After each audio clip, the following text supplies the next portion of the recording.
कसम तुझको सनम दूर कहीं। হলো গল্পের নায়িকা। সে কলেজের ফার্স্ট গার্ল, আর জাঙ্কুক হলো একেবারে খারাপ ছেলে। মানে পড়াশোনার আশেপাশে তাকে খুঁজে পাওয়া যায় না, সারাদিন দল বল নিয়ে ঘুরে বেড়ায়। চলো এবার গল্পে ফেরা যাক। সবার মধ্যে একটা টান টান উত্তেজনা কাজ করছে।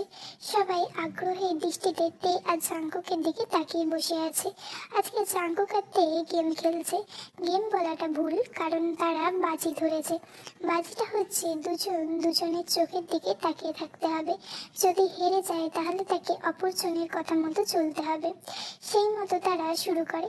কিন্তু তের খুবই অসুবিধা হচ্ছিল, কারণ সে আগে কোনোদিন এরকম ভাবে কারোর দিকে তাকিয়ে থাকেনি।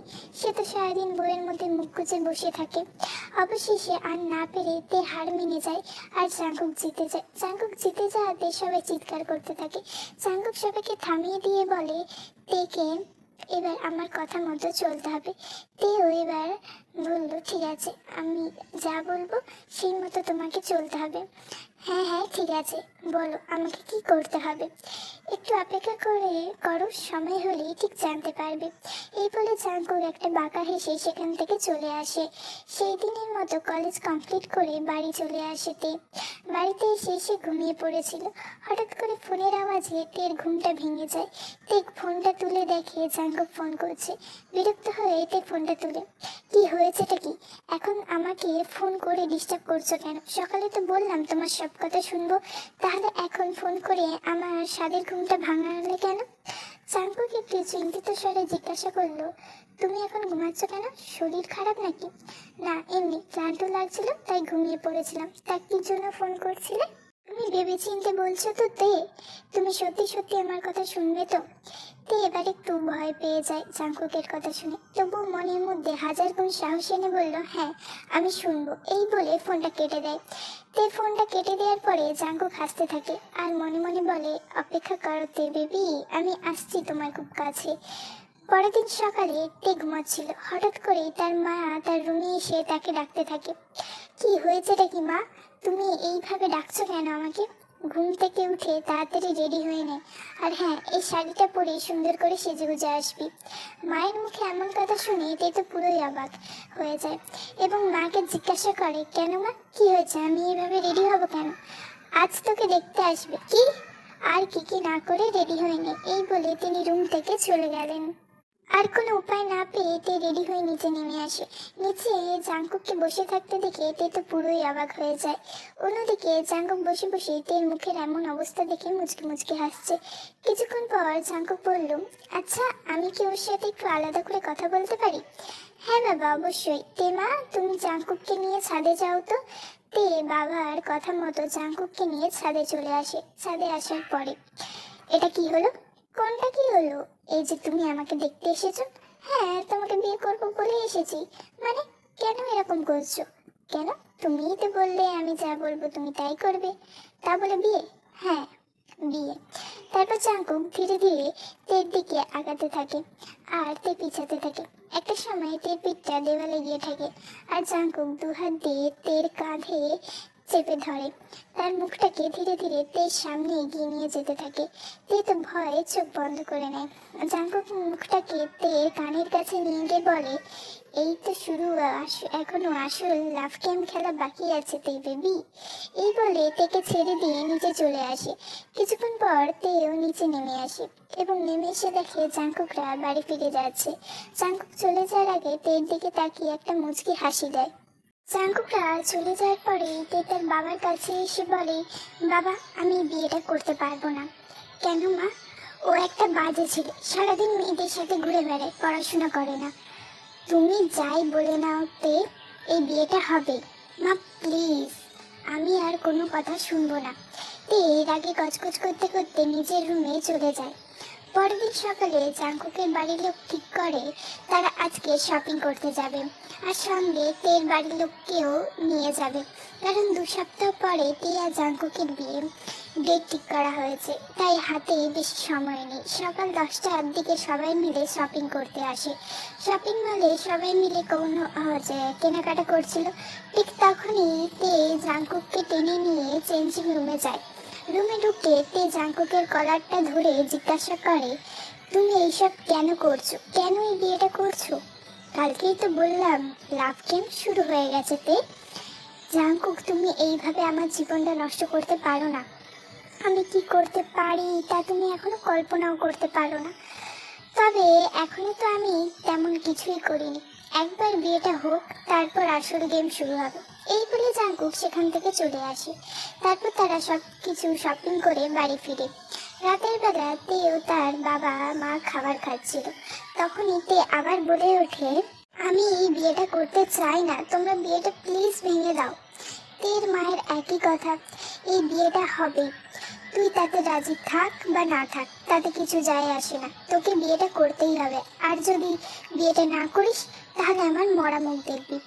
তে তার মায়ের মুখে এমন কথা শুনে আর কিছু বলতে পারলো না। চুপচাপ খেয়ে নিজের রুমে চলে আসে। রুমে এসে পড়তে বসে। বেশ কিছুক্ষণ পড়াশোনা করে তে গিয়ে বিছানায় শুয়েছে। ঠিক তখনই ফোনটা বেজে উঠলো। ফোন তুলে দেখলো জাঙ্কুক ফোন করছে। তে বিরক্তির সাথে ফোনটা তুললো। কি হয়েছেটা কি? এত রাতে ফোন করে বিরক্ত করছো কেন? আমার হবু বউটা খেয়েছে কিনা তাই খোঁজ নেওয়ার জন্য ফোন করছিলাম।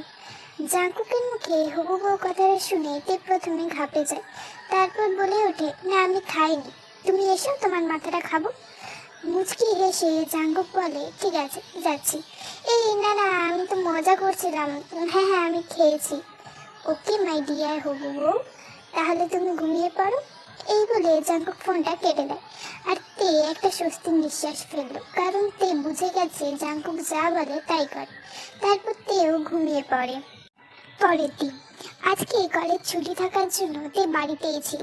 জাঙ্কুক আজকে সারাদিন ফোন করেনি তেকে, তাই তে শান্তিতে আছে। কিন্তু তে তো আর জানে না যে তার এই শান্তিটা বেশিক্ষণের জন্য না। হঠাৎ করে দরজা খোলার শব্দে তে সামনের দিকে তাকায় এবং অবাক হয়ে যায়, কারণ জাঙ্কুক তে রুমে ঢুকছে। জাঙ্কুক, তুমি এখানে?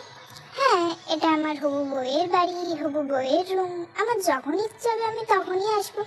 যাই হোক, তুমি তাড়াতাড়ি রেডি হয়ে নাও। কেন? একটা জায়গায় যাব। কোথায়? এত কথা কেন বলো তুমি? তাড়াতাড়ি রেডি হবে, যাও না। না, আমি তোমার সাথে কোথাও যাব না। তের দিকে এগোতে এগোতে জাঙ্কুক বলে, তোমাকে কি করে নিয়ে যেতে হয় সেটা আমার খুব ভালো করে জানা আছে তে বেবি। জাঙ্কুককে এগিয়ে আসতে দেখে তে বলে, ঠিক আছে ঠিক আছে, আমি রেডি হতে যাচ্ছি। এই বলে তে রেডি হতে চলে যায়। আর জাঙ্কুক মুচকি মুচকি হাসতে থাকে। তারপর তে রেডি হয়ে আসে এবং জাঙ্কুক আর তে ঘুরতে বেরোয়। গাড়িতে বসে বসে তে জাঙ্কুককে জিজ্ঞাসা করে, আমরা কোথায় যাচ্ছি? গেলেই দেখতে পাবে, এখন চুপ করে বসো। তারপর জাঙ্কুক আর তে নিজেদের গন্তব্যে পৌঁছে যায়। পৌঁছাতে পৌঁছাতে সন্ধ্যা হয়ে গেছে। গাড়ি থেকে নেমে জাঙ্কুক তের চোখটা কাপড় দিয়ে বেঁধে দেয়। আরে জাঙ্কুক, তুমি আমার চোখ কাপড় দিয়ে বাঁধছো কেন? তুমি সত্যি করে বলো তো, কি করতে চাইছো আমার সাথে? তোমাকে মেরে ফেলার জন্য এখানে নিয়ে এসেছি। জাঙ্কুকের কথা শুনে তে ভয়ে ঢোক গিলতে থাকে। তারপর জাঙ্কুক ধীরে ধীরে সামনের দিকে এগিয়ে নিয়ে যেতে থাকে। কিছুটা আসার পরে জাঙ্কুক তের চোখটা খুলে দেয়। আর তে দেখতে পেল সে একটা নৌকার উপরে দাঁড়িয়ে আছে, আর নৌকাটা খুব সুন্দর করে সাজানো। পিছন থেকে জাঙ্কুক বলে উঠলো, পছন্দ হয়েছে তোমার?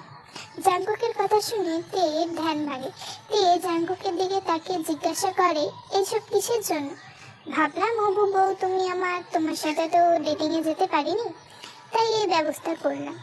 তে আর কিছু বলতেই যাচ্ছিল, কিন্তু জাঙ্কুক তাকে থামিয়ে দিয়ে বলে, আর কোনো কথা না তে, এখন এই মুহূর্তটাকে উপভোগ করো। জাঙ্কুক আর তে সেই সন্ধ্যাটা অনেক মজা করে। তারপর তারা যে যার মতো বাড়ি চলে আসে। একটি দুষ্টুমি খুনসুটির মাঝে 2 সপ্তাহ কেটে যায়। আর আজ জাঙ্কুক আর তের বিয়ে। জাঙ্কুক আর তেদের বাড়িতে লোকজনের সমাগম। সবাই বিয়ের বাড়িতে আনন্দ করছে। ধীরে ধীরে সব নিয়ম কানুন শেষ করে তেকে বধূ বেশে সজ্জিত করা হয়।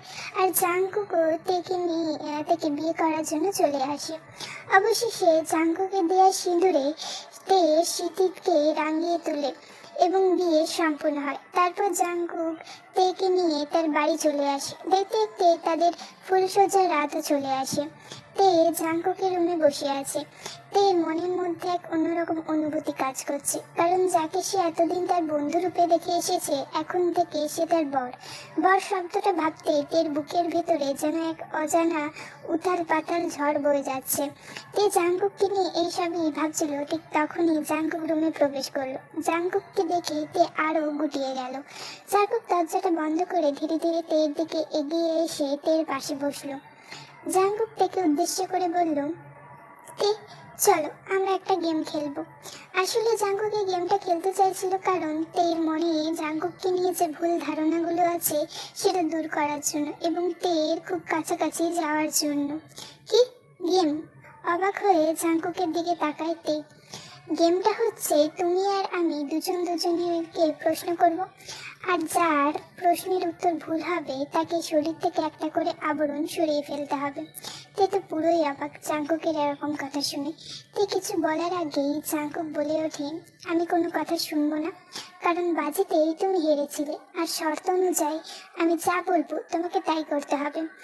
তাই ইচ্ছে না থাকলেও তেকে রাজি হতেই হয়। তারপর তারা খেলা শুরু করে। প্রথমে জাঙ্কুক প্রশ্ন করে তেকে, আচ্ছা তে বলো তো আমি কটা প্রেম করেছি? তে কিছুক্ষণ ভেবে উত্তর দেয়, অনেকগুলো। ভুল। এবার একটা আবরণ সরিয়ে ফেলো। জাঙ্কুকের এরকম কথা শুনে তে তো পুরোই অবাক। তে তার মাথা থেকে অন্যটা খুলতে খুলতে মনে মনে ভাবছিল, সে তো জানে জাঙ্কুক অনেকগুলো মেয়ের সাথে প্রেম করেছে, একটা প্লেবয় টাইপের, তাহলে এটা ভুল কি করে হলো?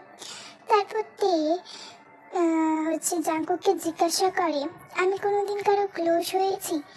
জাঙ্কুক বলে না। তে একটু মুচকি হেসে জাঙ্কুককে বলে শরীর থেকে একটা কিছু খুলে ফেলতে। জাঙ্কুক তার টি শার্টটা খুলতে খুলতে ভাবছিল তে তো কোনোদিন কারো ক্লোজই হয়নি, তাহলে উত্তরটা ভুল হলো কি করে? আবার জাঙ্কুক তেকে প্রশ্ন করে, আমি কি কারোর সাথে রাত কাটিয়েছি? হ্যাঁ, ভুল। তে আবারও অবাক হয়ে যায় এবং তার শরীর থেকে শাড়িটা খুলে ফেলে। তারপর জাঙ্কুককে প্রশ্ন করে, আমি কি কারোর সাথে রাত কাটিয়েছি? এখানে রাত কাটানো বলতে সে জাঙ্কুকের কথাই বলেছিল, অর্থাৎ আজ তাদের ফুলসজ্জার কথাই বলছিল। জাঙ্কুক না, তে ভুল।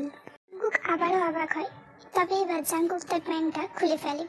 জাঙ্কুকে এই অবস্থায় দেখে তের একটু লজ্জা লাগছিল। তারপর জাঙ্কুক আবার প্রশ্ন করে তেকে, আমি কাউকে কি ভালোবাসি? না, ভুল। তে এবার চাদর টেনে পেটিকোট আর ব্লাউজটা খুলে ফেলে আর তারপর জাঙ্কুকে প্রশ্ন করে, আমি কি কাউকে ভালোবাসি? না, ভুল। তে কাউকে ভালোবাসে এটা শুনে জাঙ্কুক বেশ অবাক হয়। তে বলতে শুরু করে, আমি জিয়ন জাঙ্কুককে খুব ভালোবাসি। কলেজের সে প্রথম দিন দেখেছিলাম যখন, তখন থেকেই তাকে আমি খুব ভালোবাসি। তের মুখে এই কথা শুনে জাঙ্কুক তো পুরোই অবাক হয়ে যায়। তারপর তেকে জড়িয়ে ধরে জিজ্ঞাসা করে, সত্যি বলছো তে? হ্যাঁ, সত্যি বলছি। তেকে ভালোবাসে এটা শুনে জাঙ্কুককে নিজেকে আর সামলাতে পারে না, তেকে নিজের করে নিতে থাকে। ধীরে ধীরে তে আর জাঙ্কুক আরো গভীর ভালোবাসার সাগরে ডুব দিতে থাকে এবং তে মিষ্টি স্বর প্রতিধ্বনিত হতে থাকে সারা ঘরে। গল্পটা যদি তোমাদের ভালো লেগে থাকে please like, comment, share and subscribe.